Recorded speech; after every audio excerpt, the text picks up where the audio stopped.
Need some coins for that God Squad you've always wanted? Check out rockbottomcoins.com for your one-stop shop of buying or selling coins and solo grinding services. Use code Zirksee at checkout for 10% off your order. The whole thing wobbin'.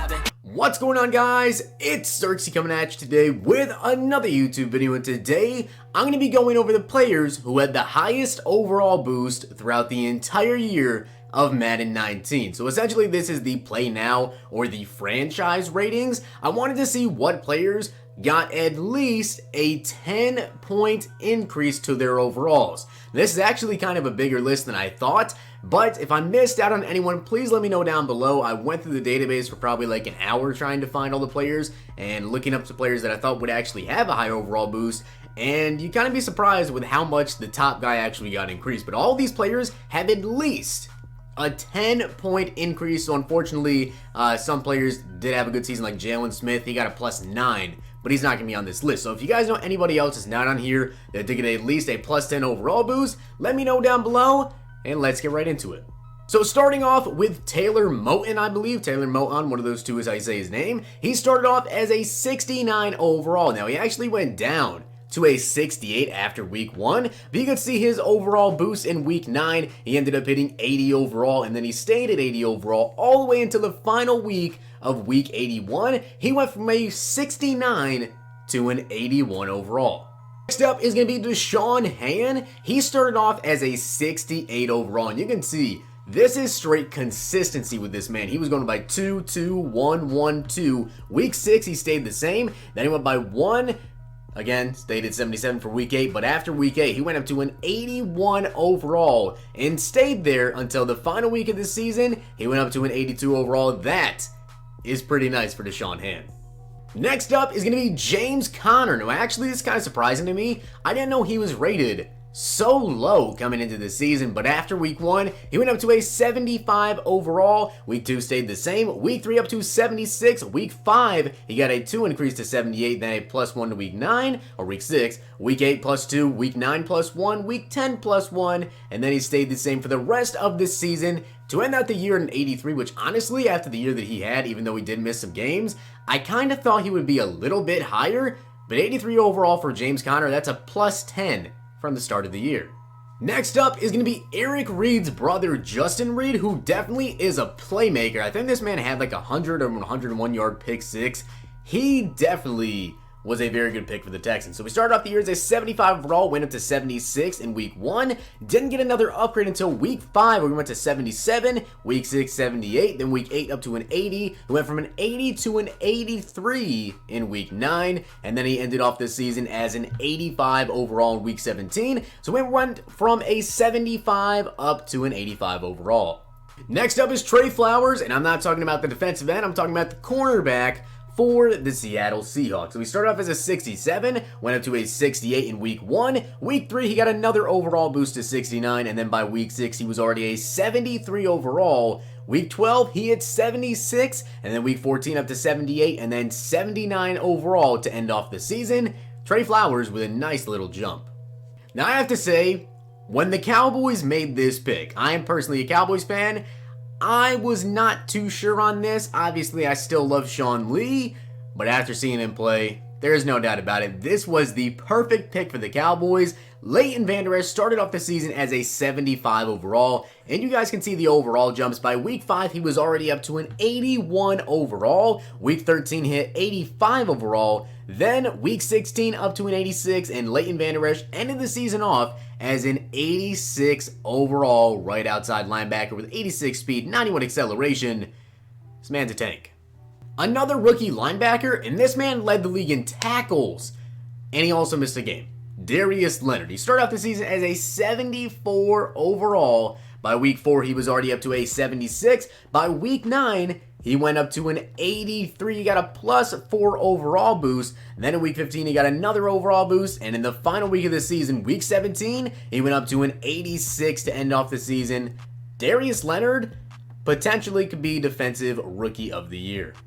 Now, this man definitely had an amazing breakout season. I kind of thought he would. Eddie Jackson. So we start off the season as an 80 overall. He actually went down in week number 1 to a 79 overall, brought it back up to an 80 by week 3, and then by week 9 he was up to an 84, week 11 85, week 12 87 overall, week 14 he hit 88, and in the final week of the season he jumped all the way from 88 overall up to a 91 overall. Eddie Jackson, one of the best playmakers in the NFL, one of the best safeties in the NFL, and in my opinion, give him another year. I'm sure some people would even say it now. I think he will be the best free safety in the entire NFL. I know Chiefs fans were probably waiting on this man to emerge as one of the best pass rushers in the NFL, and it finally happened. Dee Ford started off the season as a 74 overall. In week 3, he hit 76, and you guys can see every single week, this man was just going up, going up, going up. By week 9, he is up to an 85 overall, already plus 11, just 9 weeks into the season. Then he didn't get another upgrade, unfortunately, until week 17, where he got a plus 2 overall, up to 87 overall for Dee Ford. And the man, the myth, the legend, George Kittle. In my opinion, you could say he's the best tight end in the NFL. He didn't even have his starting quarterback the majority of the season. Jimmy Garoppolo got injured. He was dealing with Nick Mullins. So I think Kittle is probably the best tight end in the NFL. He broke the record for most receiving yards in a single season, like literally 30 minutes after Travis Kelce broke it. So that's pretty funny. But he started off as a 77. By week 5, he was up to an 82. Week 9, he got an increase to an 87. Then went to 88, 89. And he ended off the season as a 91 overall with 88 speed and 89 acceleration at the tight end position. In my opinion, Travis Kelce and George Kittle, probably the 2 best tight ends in the NFL. You could also throw Zach Ertz in there, Gronk as well. Gronk's been kind of injured, but Zach Ertz also broke a record for most catches. So tight ends this year absolutely went off. The man who finally broke the streak for the Lions and got a 100-yard rushing game, Kerryon Johnson, started off as a 73.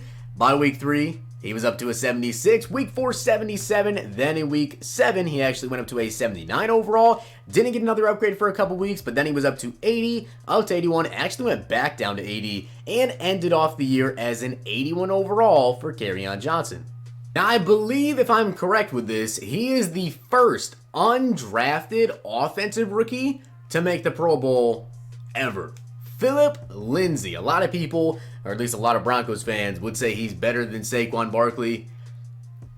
No comment on that. But he did start off the season as a 69 overall. He went all the way up to a 73 in just 1 week, up to 73. Then the next week, up to a 76 overall. Week 4, he was 77. Week 5, 78. Then again, another upgrade in week 7 and week 8. And you guys can see just progressively getting better. And Phillip Lindsey actually ended the year off as an 84, which I kind of thought he would end off a little bit higher, seeing how he did actually make the Pro Bowl. And he played really good, not to mention the fact that he was actually splitting carries a little bit, at least at the beginning of the season, until he kind of became that workhorse running back. But that 93 speed, 90 excel is really glitchy if you're going to use the Broncos online. Now, surprisingly enough, the highest ratings boost is not Patrick Mahomes, and it wasn't Phillip Lindsey either. Now, I have to say, I was not really surprised when Patrick Mahomes did good. I don't think anyone saw him throwing for 5,000 yards and 50 touchdowns. I thought he would play okay. I saw, only 1 game he actually got to start last season, and he played pretty decent with a bunch of backups.